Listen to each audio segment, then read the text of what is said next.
Oke, Assalamualaikum warahmatullahi wabarakatuh. Perkenalkan, nama saya Ilham Akbar Segiansyah dan RP 204222109.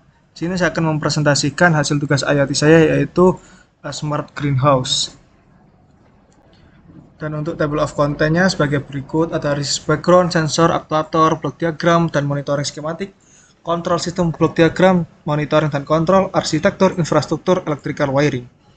Kemudian untuk research background atau latar belakang, saya mengambil di mana untuk era saat ini populasi semakin meningkat sehingga kebutuhan pangan juga semakin meningkat.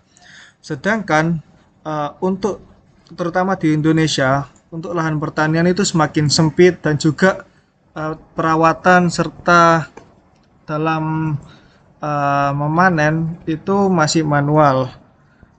Dengan adanya teknologi greenhouse itu pun masih dilakukan rata-rata secara manual juga.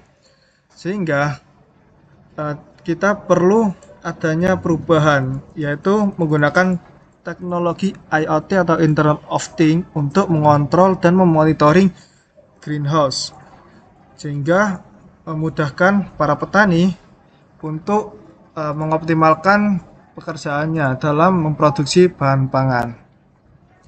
Sensor yang saya gunakan yaitu ada soil moisture, digunakan untuk memonitoring kelembapan tanah. Kemudian ada DHT22 untuk monitoring temperatur dan kelembapan udara, MQ135 untuk monitoring kadar CO2, HCSR04 untuk monitoring level air, LDR untuk monitoring intensitas cahaya pada greenhouse. Kemudian aktuator yang digunakan yaitu ada relay, water pump, exhaust fan, humidifier, dan motor servo. Di mana untuk relay ini akan berfungsi untuk matikan dan menyalakan water pump, exhaust fan, dan humidifier. Untuk water pump sendiri akan menyala ketika kelembapan pada tanah itu kurang. Kemudian untuk exhaust fan dan humidifier itu exhaust fan akan menyala ketika kelembapannya itu lebih atau kurang. Begitu juga untuk humidifier. Untuk motor servo itu untuk membuka dan menutup jendela. Kemudian blok diagram dan monitoring skematik sebagai berikut, di mana soil moisture hasil pembacaannya nanti akan dikirimkan ke ESP32S3. Kemudian dari ESP32S3 akan dikirimkan ke Human Interface atau HMI, yaitu ada LCD. Kemudian akan dikirimkan juga ke protokol komunikasi IoT, yaitu menggunakan protokol MQTT. Kemudian dikirimkan ke GUI atau Graphic User Interface IoT, yaitu saya menggunakan ThinkSport. Untuk blok diagramnya seperti yang di bawah ini. Kemudian begitupun juga untuk sensor yang lain, ada DHT22, MQ135, HCSR04, dan sensor LDR. Kemudian untuk kontrol sistem bloknya seperti ini, di mana input atau set point yang dikirimkan ke SP32S3 akan digunakan untuk mengontrol aktuator yang ada, yaitu ada humidifier, water pump, relay, exhaust fan, dan motor servo, untuk mengontrol parameter yang ada pada greenhouse. Kemudian pada greenhouse, sensor yang telah diletakkan akan memberikan feedback jika terjadi perubahan set point, maka ESP akan mengirimkan data tersebut ke aktuator, sehingga dari aktuator akan mengontrol parameter tersebut sehingga mencapai set point kembali.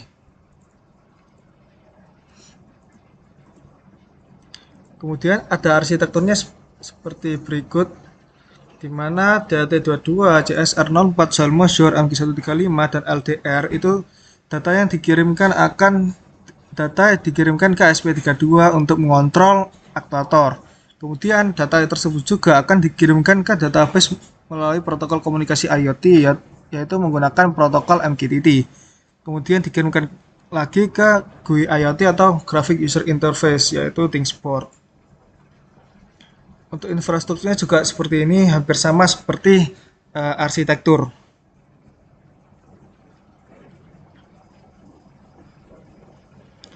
Kemudian electrical wiring-nya seperti ini, di mana electrical wiring ini akan memudahkan kita dalam perancangan atau membuat alatnya. Kemudian untuk fuzzy-nya sendiri, di sini dari 5 sensor itu satu sensor atau setiap sensor itu memiliki 5 kondisi masing-masing. Begitu juga untuk yang aktuator. Satu aktuator atau satu output itu memiliki 5 kondisi juga. Di sini dimana soil moisture dalam kondisinya itu ada sangat kering, kering, sedang, lembab, dan sangat lembab.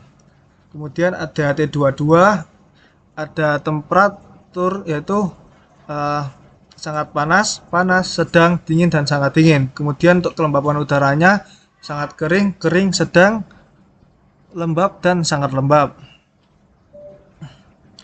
Begitupun untuk MQ135, kadar CO2-nya yaitu sangat sedikit, sedikit, sedang, sangat tinggi, dan sedang, tinggi, dan sangat tinggi. Kemudian untuk HCSR, karena untuk mengukur level, maka levelnya itu ada sangat sedikit, sedikit, sedang, banyak, dan sangat banyak.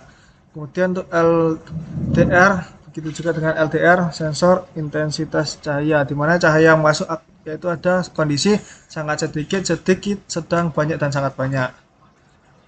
Dan untuk fasinya menggunakan metode Mamdani. Baik, dari presentasi seperti itu untuk simulasi alatnya sebagai berikut.